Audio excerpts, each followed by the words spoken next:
Programang ito ay rated SPG, striktong patnubay at gabay ng magulang ang kailangan. Labis ang pag-aalala ni Tanggol sa kaligtasan nila Fatima. Pilit niya itong kinukumbinsi na itigil na nila Fatima ang panghihingi ng ransom kay Ramon. Alam kasi ni Tanggol kung gaano katuso si Ramon kaya siguradong papatay nito ang pamilya Benito.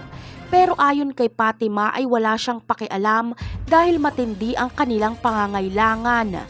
Ayaw makinig ni Fatima sa babala ni Tanggol. Dagdag pa ni Tanggol ay isang kriminal ang kanyang ama at isa siyang Montenegro. Sila umano ang pinakamalaking sindikato sa buong Maynila. Pero ayaw pa rin makinig ni Fatima. Akala niya ay tinatakot lang siya ni Tanggol.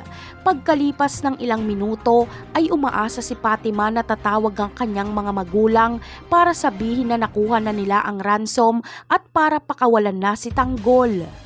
Ngunit walang tawag na natatanggap si Fatima. Pareho sila ni Tanggol na kinakabahan. Iniisip nilang pinatay na ni Ramon ang pamilya ni Fatima. Matinding galit ang mararamdaman ni Fatima kaya gusto niyang patayin na rin si Tanggol.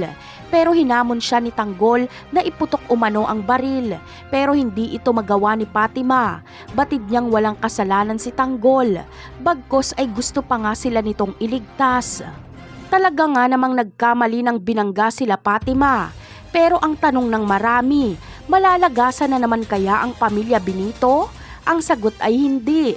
Agad kasing pakakawala ni Fatima si Tanggol kaya mapipigilan ni Tanggol ang pagtugis nila Enteng kila Paeng. Buhay pa ang mga magulang ni Fatima. Hindi lang sila makatawag kay Fatima dahil tinutugis nga sila. Mabuti na lang ay hindi kasama nila Enteng si Ramon. Pinuntahan kasi ni Ramon si Marites. Napakarami pa nating dapat abangan sa mga susunod na episode. Paalam!